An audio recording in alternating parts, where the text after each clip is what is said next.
your name. Your kingdom come. Your will be done on earth as it is in heaven.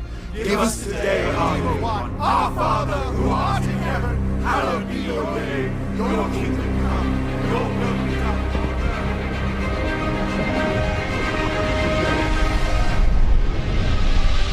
Give us today our daily bread, and forgive us our debts, as we have also forgiven our debtors, and lead us not into temptation, but deliver us from evil.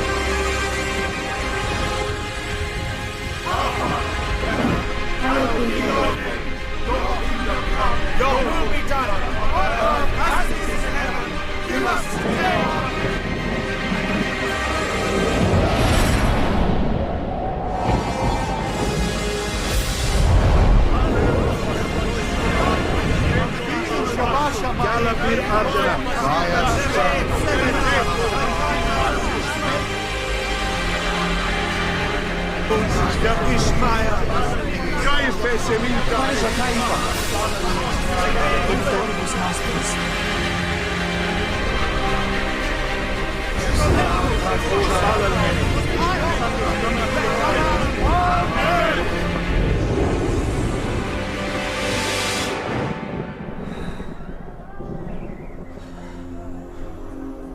Shalom, survival atau revival? Ini pertanyaan besar yang saya mau ajukan kepada saudara pada saat ini. Survival atau revival? Mana yang Anda pilih? Survival berasal dari kata survive yang artinya bertahan hidup. Kalau bertahan hidup berarti ada bagian hidup yang hampir habis, hampir mati, stuck, tertahan, padam, hampir berakhir sehingga harus dipertahankan dengan susah payah, mana tahu lolos. Sedangkan revival berasal dari kata revive yang artinya menghidupkan kembali. Jadi bukan sekedar bertahan hidup, tetapi betul-betul menjadi hidup lagi. Apa yang tadinya berhenti, apa yang tadinya stuck, apa yang tadinya mati, bisa hidup lagi menjadi sebuah aliran kehidupan yang sama sekali baru. Itu yang dialami Simon dan teman-temannya, para murid-murid Yesus. Dan itu juga yang bisa dialami saudara dan saya hari ini. Keadaan hari ini adalah keadaan yang betul-betul menekan. Keadaan yang betul-betul menjepit sehingga bagi kebanyakan orang, ini bukan waktunya bicara tentang sesuatu yang besar. Ini bukan waktunya bicara tentang angan-angan atau cita-cita, mimpi atau impian, visi atau panggilan Tuhan. Tetapi mereka memilih untuk menguburkan semua itu. Mimpi-mimpi menjadi buyar, impian menjadi usai, visi dikubur rapat-rapat. Sehingga orang lebih memilih, lebih baik hari ini survive, bertahan hidup daripada bermimpi dan berpikir besar. Tetapi Tuhan yang Anda dan saya layani adalah Tuhan yang tidak mau Anda dan saya just barely get by.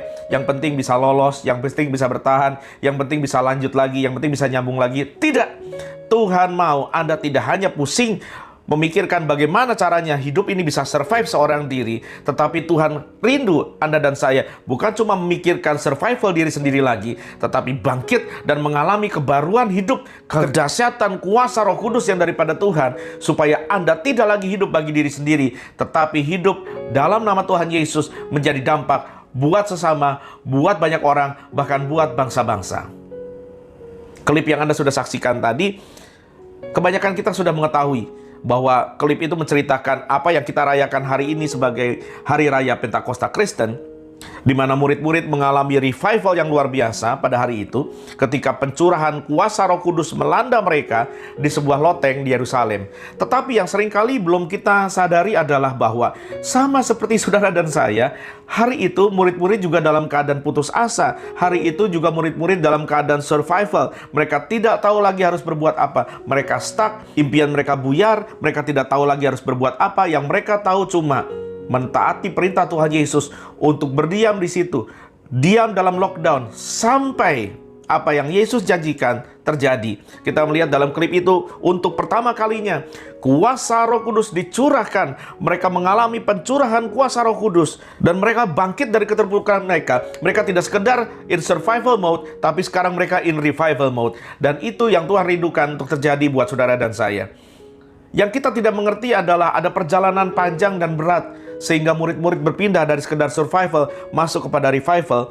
Dan secara khusus saya rindu hari ini kita belajar sama-sama dan kita akan mendapat berkat yang sama, kita akan mendapat impartasi yang sama, kita akan mendapatkan pengurapan yang sama ketika kita belajar dari Alkitab kita, sebab Alkitab adalah buku yang luar biasa. Firman Allah yang dituliskan, dicatatkan untuk menjadi makanan rohani, menjadi semangat, menjadi daya, menjadi guru, menjadi pengajar, untuk mengubah saudara dari orang yang biasa-biasa menjadi orang-orang yang luar biasa seperti Simon dan kawan-kawannya. Dengan spesifik hari ini, kita akan mengikuti dan mempelajari perjalanan pergumulan batin yang dialami murid-murid Yesus, terutama secara spesifik seorang yang bernama Simon, anak Yohanes. Mari kita buka sama-sama Lukas 22 ayat 54 sampai 62. Lukas 22 ayat 54 sampai 62. Saya akan bacakan buat saudara-saudara. Lalu Yesus ditangkap dan dibawa dari tempat itu. Ia digiring ke rumah imam besar dan Petrus mengikut dari jauh. Di tengah-tengah halaman rumah itu orang memasang api dan mereka duduk mengelilinginya. Petrus juga duduk di tengah-tengah mereka. Seorang hamba perempuan melihat dia duduk dekat api. Ia mengamat-ngamatinya lalu berkata, "Juga orang ini bersama-sama dengan dia." Ayat 57, tetapi Petrus menyangkal, katanya, "Bukan, aku tidak kenal dia." Maksudnya aku tidak kenal Yesus. Bayangkan, seorang yang menghabiskan hari-hari hidupnya bersama dengan Tuhan Yesus, seseorang yang dipilih Yesus sendiri, seseorang yang begitu dekat dengan Yesus, salah satu murid utama dari murid-murid terutama, bahkan salah satu yang terbesar dari 12 murid, bahkan salah satu dari 3 murid utama Yesus berkata, "Aku tidak kenal Yesus." Ayat 58, tidak berapa lama kemudian, seseorang lain melihat dia lalu berkata, "Engkau juga seorang dari mereka." Tetapi Petrus berkata, "Bukan, aku tidak." Dan kira-kira sejam kemudian seorang lain berkata dengan tegas, "Sungguh, orang ini juga bersama-sama dengan dia," bersama dengan Yesus maksudnya, "sebab ia juga orang Galilea." Ketahuan asal mereka, karena mungkin logat Petrus waktu itu membuat dia dikenali sebagai orang Galilea, sama seperti Yesus dan rombongannya. Ayat 60, tetapi Petrus berkata, "Bukan, aku tidak tahu apa yang kau katakan." Seketika itu juga, sementara ia berkata, berkokoklah ayam. Lalu berpalinglah Tuhan Yesus berpaling, memandang Petrus dari pandangan Yesus. Maka teringatlah Petrus bahwa Tuhan telah berkata sebelumnya kepadanya, "Sebelum ayam berkokok pada hari ini, engkau telah 3 kali menyangkal aku." Lalu ia pergi keluar dan menangis dengan sedihnya. Petrus adalah seseorang yang dipilih oleh Tuhan Yesus. Petrus adalah seseorang yang dipanggil oleh Tuhan Yesus. Petrus adalah seseorang yang sejarah gereja mencatat, yang Alkitab mencatat, akhirnya menjadi salah satu tokoh utama, menjadi tokoh guru dari gereja Tuhan. Tetapi kejadian ini menunjukkan Petrus atau Simon yang sama sekali bertolak belakang. Seseorang yang disayang Yesus yang berkata, "Saya tidak kenal Yesus." Seseorang yang menguburkan dalam-dalam segala nubuatan, segala nasihat, segala kasih, segala pengajaran, segala impian, segala panggilan ilahi yang Tuhan Yesus sampaikan ke dalam hidupnya. Kenapa? Karena dia memilih, lebih baik hari ini saya survive. He was willing to settle for less. Petrus atau Simon bersedia untuk demi kenyamanan diri, demi bertahan hidup, dia rela jual apa saja termasuk jual imannya. Saudara-saudara, keadaan boleh susah. Keadaan boleh susah. Tetapi saya mengerti apa yang saudara-saudara alami. Semua kita sedang berusaha untuk survive. Saya mengerti apa artinya survival. Saya mengerti apa artinya bertahan hidup demi hidup kita dan demi hidup orang-orang yang kita kasihi. Bukan cuma hari ini. Dalam perjalanan hidup saya ada banyak kali saya mengalami berbagai kehilangan, berbagai kesulitan, bahkan berbagai keadaan di ujung tanduk sampai harus bertaruh nyawa. Kami harus rela menjual ini dan itu, termasuk barang-barang harta yang paling kami sayangi. Sampai pada satu titik kami terpaksa sekali harus menjual cincin kawin kami, demi supaya kami bisa survive, supaya kami bisa beli beras, bisa kasih anak makan. Tetapi saudara, Tuhan yang kita layani, Tuhan yang Simon layani, adalah Tuhan yang tidak menyerah dengan kita sekalipun kita sudah menyerah dengan diri kita. Tuhan Yesus adalah Tuhan yang tidak pernah menyerah dengan kita, bahkan pada saat kita sudah menyerah. Di titik itu Simon menyerah.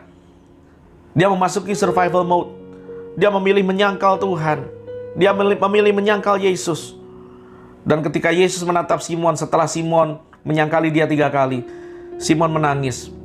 Tetapi apakah tangisan Simon hari itu mengeluarkan dia dari survival mode masuk dalam revival mode? Sama sekali belum. Dia masih tetap memilih untuk bertahan hidup. Dan dengan cara apapun itu, ini bukan rahasia. Begitu banyak orang rela menanggalkan nalar, rela menanggalkan logika, rela menanggalkan nama baik, rela menanggalkan iman bahkan, hanya demi mempertahankan zona aman, zona nyaman, posisi, uang, popularitas, bahkan demi mendapatkan pasangan. Orang rela lepaskan segalanya supaya bisa survive. Ini adalah taruhan yang sangat mahal. Taruhan yang sangat mahal. Hanya demi survival Anda bisa jual iman. Keadaan akan menuntun kita kepada satu titik seperti yang dinubuatkan Alkitab. Saya tidak bilang itu akan terjadi pada masa ini, bisa terjadi masa ini atau dalam masa yang sudah pasti di masa depan pasti akan terjadi, karena Alkitab mencatat bahwa zaman akan ditutup dengan peristiwa itu, di mana kita akan dipaksa untuk menyangkal iman kita, menyangkal Yesus hanya demi supaya kita bisa bertahan hidup. Petrus memilih jalan itu. Dan kemudian setelah tahap di mana Petrus menyangkal Tuhan, menyangkal segala impian, menyangkal segala panggilan, menyangkal segala visi yang Tuhan taruh dalam hidupnya, maka yang berikutnya Petrus masuk dalam tahap yang saya sebut tahap kekecewaan. Masih demi survival, Petrus memilih untuk kecewa dan undur. Undur dari Tuhan, undur dari setiap cita-cita besar, undur dari setiap impian besar, undur dari setiap visi dan misi yang besar, dan setiap nubuatan-nubuatan yang pernah dilepaskan dalam hidup Simon dan hidup saudara dan saya. Mari buka sama-sama Yohanes 21, ayat 1-3. Yohanes 21, ayat 1-3. Saya akan bacakan buat saudara-saudara. Kemudian Yesus menampakkan diri lagi kepada murid-muridnya di pantai Danau Tiberias. Danau Tiberias ini adalah nama baru yang diberikan untuk Danau Galilea atau Danau Genesaret. Kenapa diberikan? Ini penguasa lokal demi menjilat kaisar yang baru di Roma, Kaisar Tiberias, anak dari kaisar sebelumnya, anak angkat dari kaisar sebelumnya, Kaisar Agustus. Maka danau ini pun dirubah nama. Dan ia menampakkan diri, Yesus menampakkan diri sebagai berikut. Ayat 2. Di pantai itu berkumpullah Simon Petrus, Thomas yang disebut Didimus, Nathanael dari Kana yang di Galilea, anak-anak Zebedeus, dan 2 orang murid yang lainnya. Kurang lebih ada 7 orang, saudara-saudara. Kata Simon Petrus kepada mereka, "Aku pergi menangkap ikan." Kata mereka kepadanya, "Kami pergi juga dengan engkau." Maka mereka berangkat lalu naik ke perahu, tetapi malam itu mereka tidak menangkap apa-apa.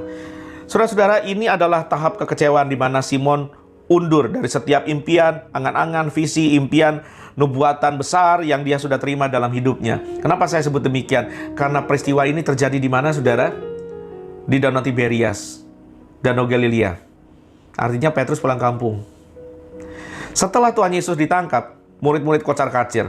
Setelah Tuhan Yesus disiksa dan dihukum mati, murid-murid syok. Tapi ketika hari Sabat berlalu, hari Minggu pagi, murid-murid perempuan datang ke kubur Yesus, melihat kubur itu terbuka, Yesus sudah bangkit. Kemudian Yesus menampakkan diri kepada murid-murid di Emmaus. Kemudian Yesus menampakkan diri kepada murid-murid yang sedang bersembunyi di loteng Yerusalem. Dan Tuhan Yesus berkata kepada mereka, "Jangan meninggalkan kota ini sampai engkau menerima Roh Kudus yang aku janjikan." Tetapi apa yang terjadi dengan ayat ini yang kita baca? Di mana Simon dan kawan-kawannya berada?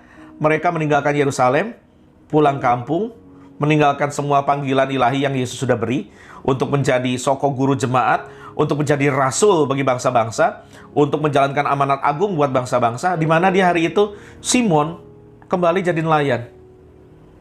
Inilah tahap Simon mundur. Dia lebih memilih survival daripada revival. He was ready to settle for less.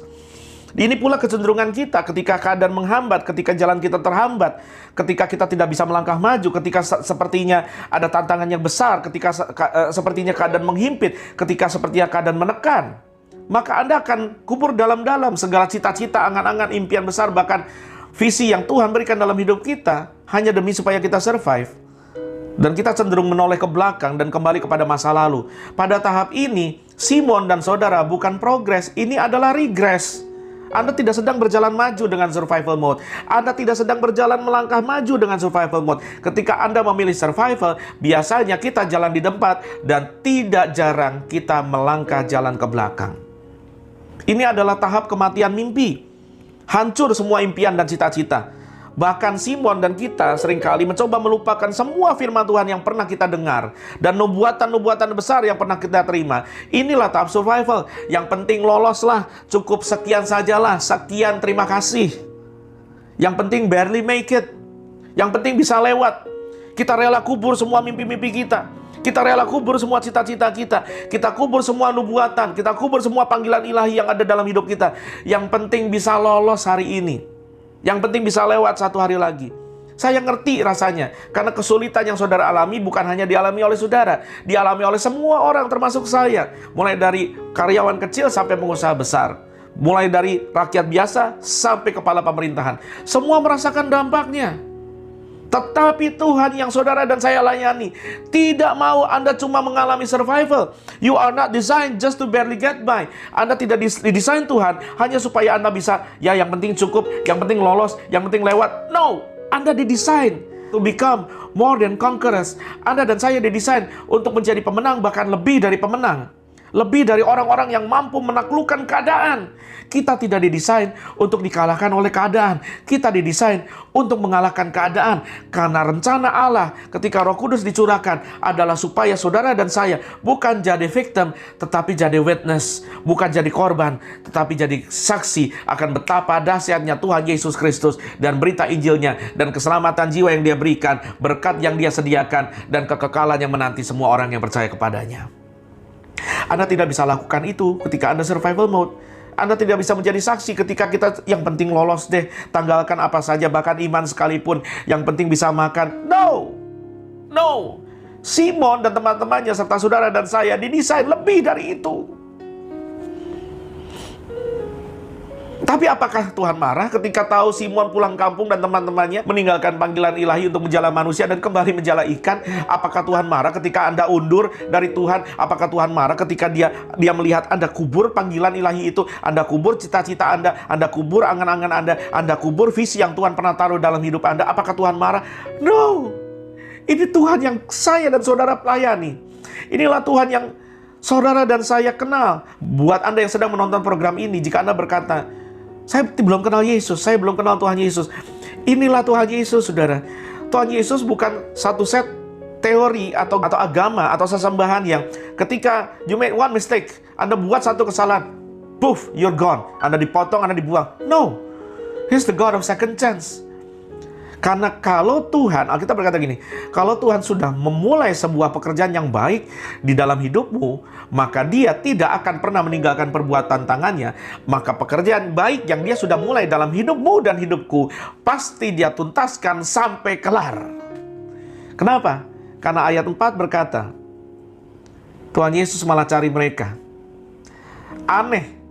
Justru di saat seperti inilah ketika Simon bukan cuma menyangkal Tuhan, tapi mulai undur, mulai kecewa, mulai berjalan ke belakang, meninggalkan panggilan Tuhan Yesus, meninggalkan semua pengajaran, semua pengalaman bersama Tuhan, meninggalkan semua cita-cita, impian, visi yang Tuhan kasih dalam hidupnya. Justru pada momen inilah Tuhan Yesus menampakkan diri kepada Simon dan kawan-kawan serta saudara dan saya. Justru di saat Simon kecewa, di saat Simon merasa gagal, Tuhan Yesus menampakkan diri kepada mereka pada waktu yang tepat. Di saat Simon paling membutuhkan Tuhan. Saya mengerti, saudaraku, seringkali ketika Anda undur, ketika Anda kecewa, ketika Anda menyangkal Tuhan, sebetulnya jauh di lubuk hatimu ada penyesalan. Jauh di lubuk hatimu ada sebuah jeritan yang berkata, saya tidak mau begini Tuhan. Kalau ada jalan keluar, saya tidak mau begini Tuhan. Andai saja saya bisa memilih yang lain, saya tidak mau begini Tuhan. Dan tahukah saudara, Tuhan mendengar jeritan hatimu yang paling dalam. Dia mendengar penyesalanmu. Di waktu yang paling kritis, Tuhan Yesus memilih untuk membuat dirinya dikenali oleh umatnya. Ketika Simon dan ketika umatnya dan ketika engkau dan saya sedang berada dalam titik gagal dalam hidup ini. Ketika mereka berpikir bahwa mereka telah kehilangan arah. Ketika Simon dan teman-teman berpikir bahwa mereka sudah tidak punya kompas lagi dalam hidup mereka. Kompas yang mereka kasihi yang bernama Tuhan Yesus Kristus itu. Guru, panutan mereka, role model mereka. Seseorang yang kepadanya mereka gantungan cita-cita mereka. Sudah diambil dari mereka, sudah dibunuh mati. Dan sekarang entah ada di mana. Justru pada momen itulah ketika mereka berpikir bahwa mereka sudah kelar, sudah selesai. Yesus membuat mereka menyadari bahwa mereka belum selesai. Dan Tuhan belum selesai dengan mereka. Dan Tuhan belum selesai dengan saudara. Seringkali dalam hidup, kegagalan membuat kita mundur. Seringkali dalam hidup, kegagalan membuat kita menangis. We are ready to settle for less. Kita kuburkan semua impian-impian yang besar. Kita kuburkan semua visi yang besar. Bahkan kita tidak lagi mau berpikir tentang penuaian yang besar, pencurahan Roh Kudus besar-besaran, penuaian jiwa besar-besaran. Kita kubur semua itu. Karena kita berpikir, sudah terlalu banyak tangisan. Saya sudah terlalu banyak menangis, Tuhan. Yang penting buat saya dan keluarga saya hanya hari ini bagaimana caranya kami survive. Tetapi Alkitab berkata, Mazmur 30 ayat 6, sepanjang malam ada tangisan, menjelang pagi terdengar sorak-sorai. Habis gelap pasti terbit terang. Weeping may endure for a night, but joy comes in the morning. Tidak selamanya Tuhan membiarkan anak-anak Tuhan menangis. Tidak selamanya kita dibiarkan Tuhan menjerit. Tidak selamanya kita dibiarkan Tuhan terhimpit. Sebab ketika himpitan itu melanda, ketika Tuhan menjamah, ketika kuasa Roh Kudus tercurah, maka kita tidak cuma survival, tapi kita mengalami revival, mengalami kebaruan hidup. Apa yang mati, apa impian yang mati, impian yang terkubur, impian yang sirna, menyala lagi. Harapan yang pupus bersinar lagi. Impian yang mati bangkit lagi. Karena kuasa revival Pentakosta mengatakan, apa yang tidak mungkin bagi manusia, mungkin bagi Allah. Karena yang mengerjakan bukan engkau dan saya, bukan oleh kuat, bukan oleh gagah. It's not by might, it's not by power, but by my spirit, says the Lord. Bukan oleh karena kuatmu, bukan oleh karena kegagahanmu, tetapi karena rohku, kata Tuhan. This is why I love Holy Spirit so much. Ini sebabnya saya sangat mengasihi Roh Kudus. Karena saya sadar saya tidak punya kemampuan apapun selain dari segala kemampuan yang surga punya, yang diberikan kepada saya lewat kuasa Roh Kudus yang hadir di dalam hidup saya. Tanpa Roh Kudus saya tidak bisa apa-apa. Dan tanpa Roh Kudus, kesalahan yang terjadi tidak bisa ditebus. Tetapi syukur kepada Allah, hari itu Tuhan Yesus menjumpai Simon. Ketika Simon undur, Yesus menghampiri. Sampai terjadi di ayat-ayat berikutnya percakapan yang dahsyat antara Tuhan Yesus dengan Simon, di mana Tuhan Yesus bertanya 3 kali kepada Simon, apakah engkau mengasihi aku? Sampai pertanyaan ketiga, Simon sadar dia cuma bisa ngomong, tapi kemarin dia melukai hati gurunya, Tuhannya dan sahabatnya. Simon menangis dan Simon berkata, Guru, aku sungguh mengasihi engkau. Saudara, engkau belum selesai. Engkau belum selesai. Sekalipun sepertinya keadaan sudah gelap, sekalipun kenyataannya engkau seringkali bahkan melukai hati Tuhan. Mungkin seringkali engkau berkata, sudah Tuhan, selesai. Saya sudah tidak sanggup. Saya tidak mau Yesus-Yesusan lagi. Saya tidak mau revival-revivalan lagi. Saya tidak mau pelayanan lagi. Saya tidak mau punya impian besar lagi. Yang penting saya bisa makan hari ini. Jangan menyerah, karena Tuhan belum menyerah dengan Anda. Di Yohanes 21 ayat 19 itu Yesus berkata, setelah dia menjelaskan kepada Petrus bagaimana Petrus akan mati dan memuliakan Allah, Yesus berkata kepada Petrus, kepada Simon, ikutlah aku. Dan ketatan itu yang membawa Simon balik kembali ke Yerusalem. Ini yang saya sebut sebagai setelah tahap penyangkalan, tahap kekecewaan, survival mode, Petrus mulai memasuki tahap penentuan. Tahap di mana dia betul-betul bergumul. Apakah dia mau berhenti pada survival atau dia mau melihat revival terjadi. Inilah tahap penentuan. This is the pressure point. This is the decision making point. Di titik inilah saudara dan saya dan Simon harus membuat keputusan yang sukar in order to have revival and not only survival. Pada poin ini, saudara dan saya harus belajar mengambil keputusan yang berat demi hasil yang besar. Kenapa saya katakan begitu? Karena setelah penampakan Tuhan Yesus yang terakhir kali itu, Tuhan Yesus meminta Simon dan kawan-kawannya untuk kembali ke Yerusalem dan menunggu janji akan pencurahan kuasa Roh Kudus di sana. Ini bukan keputusan yang mudah, Bapak Ibu. Ini keputusan yang sangat sukar. Kenapa? Gini, mereka itu dikejar-kejar aparat. Mereka itu dikejar-kejar aparat. Bukan hanya oleh orang-orang Yahudi, bukan hanya oleh tentara Bait Suci, bukan hanya oleh para pemuka-pemuka agama Yahudi yang siap mau membunuh mereka, mengadili mereka, meraja mereka. Tetapi mereka juga dikejar oleh negara, oleh pemerintah Romawi. Setelah pimpinan mereka, Tuhan Yesus ditangkap, dibinasakan, divonis, lantas murid-muridnya juga mau dihabisi. Kembali ke Yerusalem adalah bargain yang sangat besar. Tetapi inilah keputusan yang diambil oleh Simon dan teman-temannya. Tidak ada revival tanpa risiko.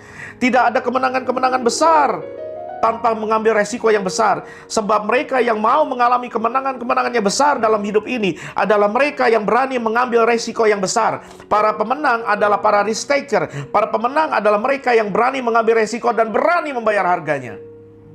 Saya tidak bicara hanya untuk perkara-perkara spiritual, tapi untuk perkara-perkara hidup ini. Kalau Anda mau lihat sesuatu yang besar, Anda harus berani membuat keputusan yang besar, sekalipun sukar. Tetapi ketika Anda berani bayar harganya, mengambil resikonya, berjalan dalam ketaatan bersama Tuhan, Anda akan lihat sesuatu yang besar terjadi. Don't settle for less. Jangan cuma diam menunggu sesuatu yang biasa saja, just barely get by. Yang penting ada nasi pakai garam. Yang penting, ya udah saya mah begini-begini aja. No, no, no, no. Tuhan mau Anda berdampak dalam hidup ini, menjadi saksi yang besar buat Dia. Dalam studi, dalam karir, dalam bisnis, dalam pekerjaan, dalam usaha.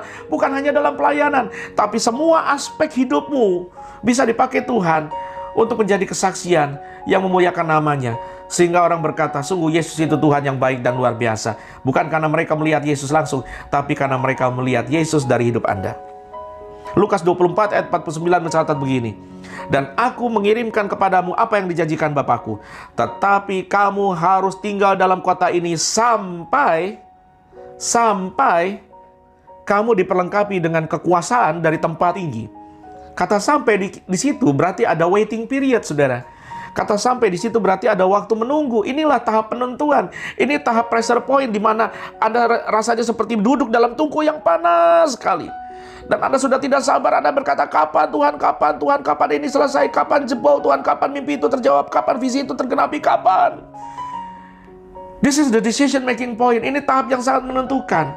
Dan di tahap ini, Anda perlu melatih kesabaran. Sabar. Tidak ada perkara yang besar dihasilkan dengan peristiwa yang instan. Semua yang besar harus melalui proses. Dan murid-murid di tengah keadaan yang mencekam, di tengah taruhan nyawa, mereka masuk kembali ke Yerusalem. Kembali kemungkinan kalau menyewa loteng kedai yang sama, berkumpul di situ berdoa selama 10 hari. Kalau kita hari ini kita baca Alkitab, kita tahu mereka menghabiskan 10 hari. Tetapi kan mereka tidak tahu.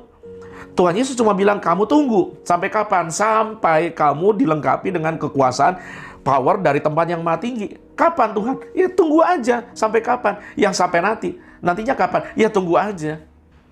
Sabar, saudara. Di poin inilah, either we make it or we break it. Pada poin ini, either you break it or you make it.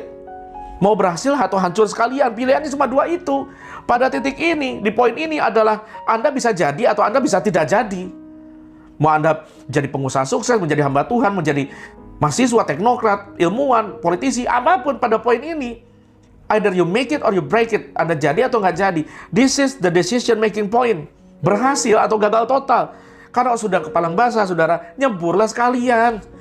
Jangan prematur baru celup kaki di kolam, lantas sudah keluar lagi. Kalau Anda sudah terlanjur basah, boya nyebur sekalian. Ini point of no return. Jangan undur sampai ada hasil. Jangan undur sampai sesuatu terjadi. Gaspol, hajar terus, doa terus, usaha terus, coba terus, hajar terus. Inilah momen push. Inilah momen push itu, dorong terus sampai sesuatu terjadi. Push, pray until something happens. Usaha terus, kalau belum berhasil, ulang lagi. Belum berhasil, ulang lagi. Belum berhasil juga, ulang lagi. Hajar terus, tancap terus, jangan menoleh ke belakang. Sampai apa yang Anda impikan, apa yang Tuhan katakan, apa yang Tuhan nubuatkan, angan-angan, visi, cita-cita yang Tuhan taruh dalam hidupmu, terjadi. Buat Simon pilihannya cuma dua. Buat Simon dan teman-temannya pilihan cuma dua. Kalau mundur, keluar dari ruangan dan menyerah, mati. Atau push terus, doa terus, sampai revival. Cuma dua pilihannya. Mundur mati, maju jebol.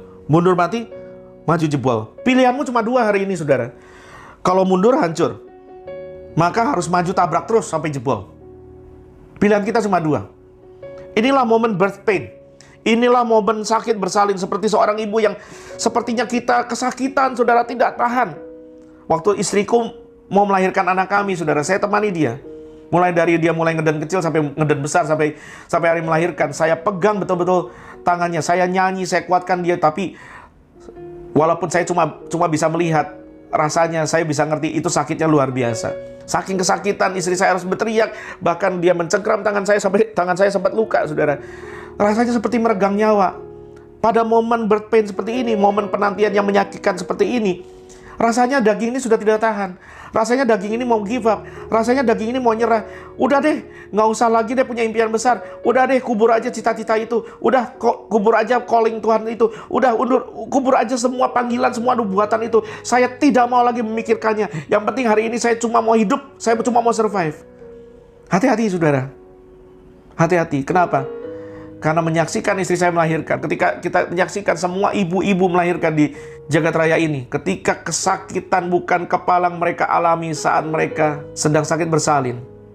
Tapi ketika anak itu lahir, haleluya. Ketika anak itu lahir, mereka lupa sama sekali sama semua sakitnya. Mereka lupa sama sekali sama semua teriakan mereka. Yang ada di hadapan mereka sekarang adalah janji yang mereka nantikan, impian yang mereka cita-citakan, visi yang akhirnya digenapi, buah manis dari penderitaan, dari harga yang sudah dibayar. Kalau saya mau jujur saudara, banyak kali dalam hidup saya, dalam panggilan pelayanan, berkali-kali saya mau undur. Tantangan, perlawanan, kesulitan, kesukaran, kekurangan, pengkhianatan, membuat saya sama istri saya berkata, let's just pack our bags, let's just go somewhere else. Ayo kita bungkus pakaian kita pergi kemana, kita mulai baru sama Tuhan. Kita kuburkan semua pelayanan itu, kita kuburkan semua impian ini. Ada banyak momen di mana saya mau menyerah, saudara. Tetapi saya tahu visi itu visi Tuhan. Tetapi saya tahu panggilan itu panggilan Tuhan. Tetapi saya tahu impian itu impian Tuhan. Maka kalau itu berasal dari Tuhan, pasti jadi. Sekalipun rasanya sakit, sekalipun daging saya tidak tahan, sekalipun ada banyak kali kami menangis, sekalipun ada banyak kali kami menjerit. Tetapi apa yang Tuhan sudah janjikan, tetapi apa yang Tuhan sudah mulai, pasti Tuhan genapi sampai selesai. Ada banyak kali saya berkata sama Tuhan, Tuhan saya kembali kerja sekuler aja deh. Tuhan saya tinggalkan deh impian ini. Ini toh bukan impian saya juga, ini impian Tuhan. Tetapi saya bersyukur memuji Tuhan karena Roh Kudus mencegah saya untuk mengambil keputusan-keputusan bodoh yang pasti saya sesali. Hari ini saya masih menatap saudara. Saya masih ada duduk dalam posisi ini. Saya masih setia dengan panggilan Tuhan. Bukan karena daging saya kuat, tapi karena Roh Kudus hebat. Roh Kudus yang sama tersedia buat saudara dan saya. Supaya Anda dan saya sama seperti Simon, tidak hanya tinggal pada tahap penentuan, tetapi masuk pada tahap revival akhirnya. Kisah Para Rasul 2 ayat 1-5 berkata begini, ketika tiba hari Pentakosta, semua orang percaya berkumpul di satu tempat. Tiba-tiba turunlah dari langit suatu bunyi seperti tiupan angin keras yang memenuhi seluruh rumah di mana mereka duduk. Dan tampaklah kepada mereka lidah-lidah seperti nyala api yang bertebaran dan hingga pada mereka masing-masing. Maka penuhlah mereka dengan Roh Kudus. Lalu mereka mulai berkata-kata dalam bahasa-bahasa lain seperti yang diberikan oleh Roh itu kepada mereka untuk mengatakannya. Waktu itu di Yerusalem diam orang-orang Yahudi yang saleh dari segala bangsa di bawah kolong langit. Saudara lihat ya keadaannya ya. Mereka ini residivis, dicari oleh pemuka agama, oleh tentara bait suci, dan oleh pemerintah. Dianggap sebagai sekte sesat, orang sesat, pengganggu ketertiban umum, pengganggu keamanan, sekelompok penjahat. Dan hari itu mereka kembali ke Yerusalem, tidak hanya dikelilingi oleh orang Yahudi penduduk Yerusalem, tetapi hari itu orang Yahudi dari seluruh dunia sedang berkumpul di Yerusalem untuk merayakan hari raya mereka. Ini taruhan nyawa. Apa yang terjadi ketika Roh Kudus memenuhi mereka, mengurapi mereka dengan kuasa dari tempat yang maha tinggi? Apakah mereka lari ketakutan? Apakah mereka kembali undur? Apakah Simon kembali undur? Kembali pulang kampung? Kembali jadi nelayan? No! Para pengecut-pengecut dari Galilea itu, kini ayat 14 mencatat, mereka bangkit berdiri. Simon yang sempat menyangkal Yesus, Simon yang kemudian undur meninggalkan Yesus, menguburkan dalam semua panggilan ilahi yang dia punya dalam hidupnya, yang Tuhan beri dalam hidupnya. Simon yang sempat lari pulang kampung, meninggalkan tempat panggilannya. Simon yang lari dari posnya, kini bangkit berdiri berkata, ayat 14 menulis begini, maka bangkitlah Petrus, berdiri dengan ke-11 rasul itu, dan dengan suara nyaring yang berkata kepada mereka, hai kamu orang Yahudi, dan kamu semua yang tinggal di Yerusalem, ketahuilah dan camkanlah perkataanku ini. Petrus mulai berkhotbah di hadapan semua orang Yahudi yang sedang mencari mereka untuk membunuh mereka. Dan ketika mereka mengalami tahap revival ini, apa yang terjadi berikutnya, saudara? Mereka masuk dalam apa yang saya sebut hasil dari revival. Ada tahap result, ada new normal yang mereka alami. Kisah Rasul 2 ayat 41-43 mencatat begini. Orang-orang yang menerima perkataan, maksudnya khotbah Petrus itu, memberi diri dibaptis. Bukan besok, bukan minggu depan, bukan bulan depan. Hari itu juga dibaptis. Dan pada hari itu, jumlah mereka bertambah kira-kira 3.000 jiwa. Dari seorang pecundang yang namanya Simon, yang sempat menyangkal Tuhan, yang sempat undur, yang sempat kecewa, yang sempat lari, yang sempat meninggalkan posnya, yang sempat menguburkan mimpinya, yang sempat menguburkan panggilan ilahinya, yang sempat tidak percaya lagi sama semua nubuatan yang Yesus pernah sampaikan dalam hidupnya, kini bangkit berdiri, menghadapi semua orang yang mencari dia, menghadapi semua orang yang mau membunuh dia, dan sekarang dia sedang berkhotbah. Si tukang ikan dari Galilea itu berkhotbah di ibu kota Yerusalem, di hadapan semua orang dari berbagai bangsa dan bahasa. Dan hari itu dia membaptis dan jumlah mereka bertambah 3.000 jiwa. Wow. Wow. Do you still want to settle for survival? Apakah Anda mau tetap bertahan pada level survival? No. Let's seek for revival. Mari kita cari revival. Bukan cuma untuk iman, kerohanianmu, tapi untuk usahamu, untuk masa depanmu, untuk keluargamu. We need revival power. Kita butuh kekuatan revival itu supaya kita bisa jadi not only a better witness, tetapi a great witness for Jesus. Bukan cuma supaya kita bisa menjadi saksi yang lebih baik buat Yesus, tapi supaya kita bisa menjadi saksi yang hebat, berdampak bagi nama Yesus buat semua orang. Lewat profesi apapun yang kau kerjakan. Ayat 42. Lihat apa yang terjadi. The result of revival. Mereka memasuki apa yang saya sebut the new normal. Mereka, kata ayat 42, orang-orangnya 3.000 jiwa itu bertekun dalam pengajaran rasul-rasul, termasuk dalam ajaran Simon Petrus, si rasul itu, dan dalam persekutuan. Artinya mereka bukan cuma dengar pengajaran, mereka sering kebaktian, dan mereka selalu berkumpul untuk memecahkan roti dan berdoa. Ini adalah sebuah kebiasaan yang baru, sebuah kebaruan, sebuah perubahan, sebuah new normal. Lantas ayat 43 mencatat begini, maka ketakutanlah mereka semua. Sedang rasul-rasul itu, kenapa? Karena rasul-rasul itu ternyata Alkitab catat mengadakan banyak mujizat dan tanda. Haleluya. Inilah sebuah perubahan yang mereka tidak pernah lihat sebelumnya. Sebuah kebaruan yang mereka tidak pernah alami sebelumnya dalam kehidupan iman mereka sebagai orang Yahudi. Dalam kehidupan beragama mereka yang selama ini cuma mati kering dan cuma survival.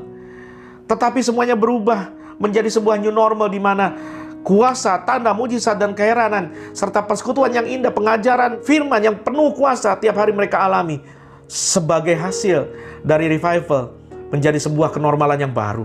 Saudara-saudara, orang-orang yang akan berhasil di masa yang sukar, orang-orang yang akan make it di masa new normal ini adalah bukan mereka yang mampu bertahan, melainkan mereka yang mampu bayar harga untuk beradaptasi dan berubah dan berbuah. Jangan cuma bertahan, jangan cuma survival mode. Anda para pebisnis, minta hikmat sama Tuhan, berdoa, puasa, mengerang di hadapan Tuhan. Tuhan, what must I do? I'm stuck. Don't go back to your old ways. Jangan kembali melakukan hal yang sama, sebab besok semuanya berubah, semuanya baru, semuanya beda, saudara. Kalau Tuhan kasih hikmat, kalau Tuhan buka pintu, maka apapun yang Anda kerjakan, manusia tidak bisa stop, manusia tidak bisa hentikan. Karena pintu yang dibuka Tuhan, manusia tidak bisa tutup. Dan pintu yang ditutup Tuhan, manusia tidak bisa buka. Kalau Tuhan di pihakmu, siapakah yang dapat melawan, saudara? Maju terus, gaspol, jangan cuma bertahan, beradaptasi dan berubahlah dengan kuasa Tuhan. Anda yang pelayanan, jangan cuma settle for less. Ya gereja ditutup, ya saya nggak bisa apa-apa, ya saya kan hamba Tuhan bodoh, ya kan saya orang Kristen bodoh, saya nggak tahu apa-apa, saya nggak bisa apa-apa. No, Anda bisa belajar. Roh Kudus kasih Anda kepintaran, hikmat untuk belajar hal yang baru. Anda bisa mengerjakan hal yang baru. Lewat WhatsApp, Anda bisa mulai memperhatikan orang. Lewat sosial media, Anda mulai bisa menjadi kesaksian. Menulis kesaksian, menulis artikel firman, mulai mendoakan orang, mulai menjadi kesaksian buat banyak orang. Tawarkan dirimu untuk berdoa buat orang-orang yang sedang bergumul. Lewat medsos, sekalipun kita sedang dalam keadaan lockdown, fisik tidak bisa pergi, tetapi Tuhan sudah menyediakan sarana-prasarana untuk kita pakai. Hey, teknologi ini diciptakan untuk keperluan kerajaan surga. Sebab itu jangan bertahan dalam survival mode. Ayo berdoa. Kita memerlukan hikmat dari Tuhan untuk menemukan cara-cara yang baru, cara-cara yang jitu agar menang di era new normal ini dan bukan tergilas menjadi korban dari keadaan. Kita memerlukan pengurapan yang baru dari Tuhan untuk dapat mengalahkan tantangan-tantangan yang baru, taktik-taktik dan metode-metode iblis yang baru di era new normal ini, agar kita tidak menjadi korban dan tetap menjadi api terang Kristus, menyinari sekitar dunia kita yang gelap. Singkat kata, saudara-saudara, kita perlu Roh Kudus. Kita perlu Roh Kudus. Saya tidak peduli Anda sudah Kristen berapa lama. Saya bahkan tidak peduli Anda Kristen atau bukan. Tuhan Yesus mengasihi saudara. Tuhan Yesus mengasihi saudara. Ada yang dalam keadaan stuck hari ini. Impianmu terkubur. Impianmu hancur, berkeping-keping, hancur, lebur, luluh lantak, berantakan. Saya kasih tahu, Tuhan belum selesai denganmu. Masih ada revival. Masih ada kuasa revival yang sanggup menghidupkan kembali apa-apa yang mati dalam hidupmu. Bisnismu kah? Kesehatanmu kah? Imanmu kah? Masih ada harapan. Kalau bukan karena Roh Kudus, saya sudah menyerah sejak lama. Tetapi Roh Kudus yang sama, yang menolong saya, tersedia buat saudara. Sekalipun engkau belum Kristen hari ini, undang Yesus masuk dalam hidupmu. Minta Roh Kudus menyatakan dirinya kepadamu, menolongmu keluar dari lubang gelap yang sedang menghadapi seluruh dunia hari ini. Saudara-saudara, engkau yang sedang terbaring di rumah sakit, saya sedang menatap beberapa anggota jemaat yang sedang terbaring di rumah sakit karena COVID-19. Ini saatnya, either you make it or you break it. Ini saatnya, survival atau revival. Ini saatnya Anda membuktikan, Yesus itu Tuhan atau bukan.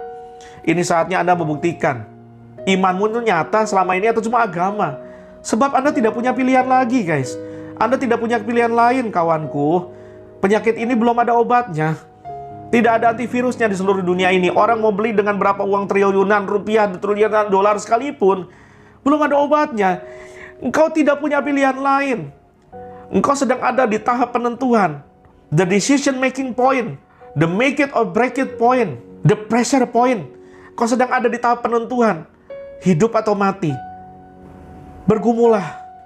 Bergumulah sedemikian rupa dan berseru sama Tuhan. Berseru sama Tuhan Yesus. Sebab Tuhan Yesus yang menyembuhkan Bartimeus buta. Tuhan Yesus yang menyembuhkan orang yang sakit 40 tahun di samping kolam Bethesda. Tuhan Yesus yang menyembuhkan seorang wanita yang pendarahan 12 tahun. Tuhan Yesus yang membangkitkan Lazarus mati 4 hari keluar dari kubur. Tuhan Yesus yang menyembuhkan saya dari sakit kanker dan sakit ginjal. Dari sakit diabetes. Tuhan Yesus yang sama sanggup menyembuhkan kau dari COVID-19. Kalau kau berkata kepada Tuhan, Tuhan, I don't want to settle for less. Saya tidak mau menyerah dengan survival. Saya mau revival, Tuhan. Bangkitkan aku, hidupkan hidupku, supaya setelah COVID-19 ini, saya tidak hidup lagi bagi diriku sendiri. Saya mau hidup buat Tuhan. Anda bisa janji sama Tuhan, kalau Tuhan sembuhkan, apa yang engkau mau buat dengan hidupmu? Apa yang kau mau Tuhan kerjakan lewat hidupmu? Serahkan hidupmu sebagai alat di tangan Tuhan. Minta sama Tuhan, kasih Tuhan alasan untuk menyembuhkanmu.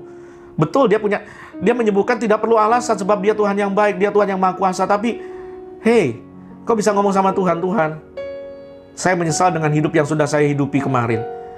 Saya mau hidup buat Tuhan sungguh-sungguh lebih lagi besok. Kasih saya umur, Tuhan. Kasih saya umur. Jangan menyerah, kawan. Kau yang terpuruk ekonomi, kau yang terpuruk sakit penyakit, apapun, masih ada kuasa Roh Kudus. Dia adalah pribadi Allah sendiri. Dan dia tersedia buat saudara dan saya. Bukan menanti-nantikan Roh Kudus. Roh Kudus sudah datang. Sejak Simon dan teman-teman ada di loteng Yerusalem hari itu. 2 milenium lalu. Hari ini Roh Kudus ada. Tersedia buatmu. Buka hatimu. Minta dia berkuasa atas hidupmu. Minta dia menyatakan dirinya atas hidupmu. Minta dia menghidupkan kembali segala hal yang mati dalam hidupmu. Segala kesehatan yang mati. Segala impian yang mati. Segala harapan yang hancur. Minta dia hidupkan kembali. Mari buka hatimu, saudara-saudara. Kita sembah Tuhan sama-sama. Engkau tidak butuh saya, engkau butuh Roh Kudus. Roh Tuhan Yesus Kristus sendiri hadir di planet bumi. Tersedia buat engkau dan saya. Sanggup membangkitkan semangat yang patah, impian yang pudar, mimpi yang hancur berkeping-keping, iman yang padam, sanggup dia hidupkan kembali. Supaya bukan cuma besok ada harapan, bukan cuma besok Anda punya harapan, tetapi Anda bisa menjadi saksi Tuhan, membagikan harapan itu kepada sebanyak mungkin orang. Mari buka hatimu, kita sembah Tuhan sama-sama. Holy Spirit reign now.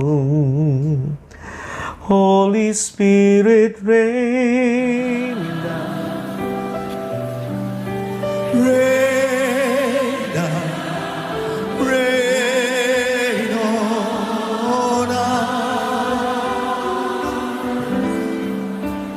Holy Spirit, rain down. Holy Spirit, rain down. Rain down, rain on us. Holy Spirit, rain down. Holy Spirit, rain down. Holy Spirit, rain down.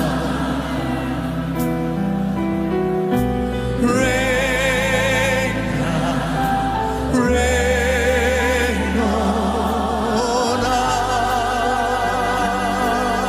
us. Holy Spirit, rain down. Holy Spirit, rain down. Rain down, rain on us. Holy Spirit, you are welcome here.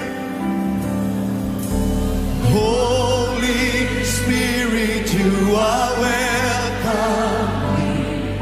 Come flood this place and fill the atmosphere. Your glory, God, is what our hearts long for. To be overcome by your presence, Lord. Holy Spirit, you are welcome. Come flood this place and fill the atmosphere. Your glory, God, is what our hearts long for. To be overcome by your presence, Lord. Holy Spirit, you are welcome. Come flood this place and fill the atmosphere. Your glory, God, is what our hearts long for. To be overcome by your presence, Lord. Holy Spirit, you are welcome. Come flood this place and fill the atmosphere. Your glory, God, is what our hearts long for. To be overcome by your presence, Lord.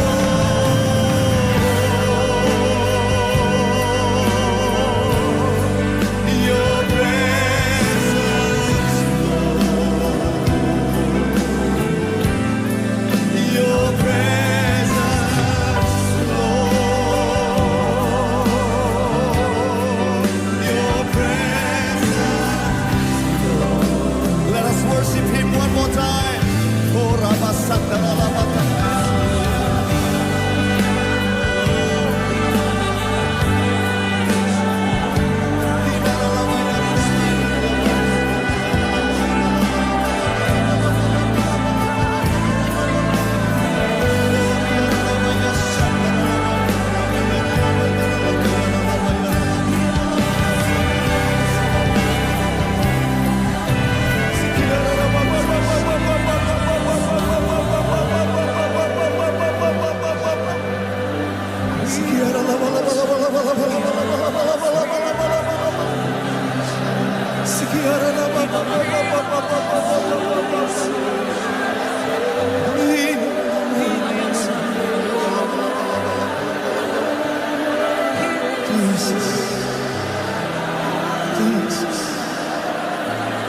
Jesus. Jesus.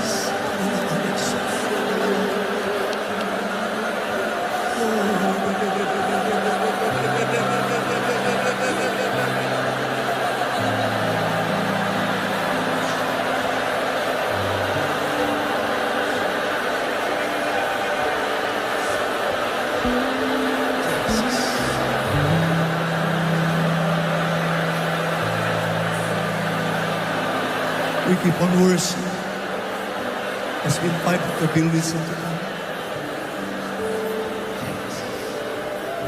Holy Spirit, you are welcome. Come flood this place and fill the atmosphere. Your glory, that is what our hearts long to be overcome by your presence, Lord. Holy Spirit, you are welcome. Oh, come on this place and fill the atmosphere. Your glory, that is what our hearts long to be overcome by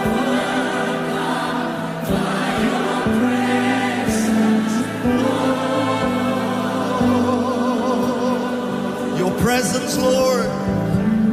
Your presence. Your presence, Lord. Your presence, Lord. Your presence,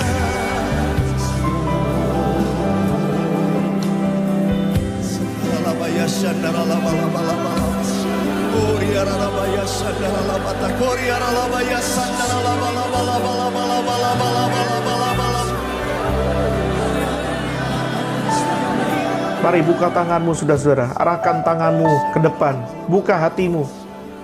Bapa, dalam nama Tuhan Yesus, Kau melihat mereka yang sedang membuka hatinya, mereka yang sedang mengangkat tangannya. Aku berdoa Bapa dalam nama Yesus, oh lawat mereka hari ini Tuhan.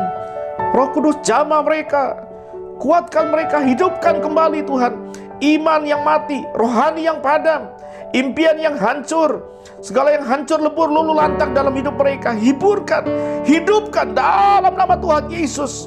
Dalam nama Tuhan Yesus. Oh, mereka yang sedang terbaring sakit, Roh Kudus, aku percaya kuasa-Mu tidak dapat dibatasi oleh ruang dan waktu dan jarak. Sebab itu aku berkata buat mereka yang sedang terbaring sakit, yang menyaksikan tayangan ini, aku berkata di dalam nama Tuhan Yesus Kristus, jadilah sembuh, jadilah sembuh, jadilah sembuh, bangkit berdiri dan jadi saksi Tuhan di dalam nama Yesus.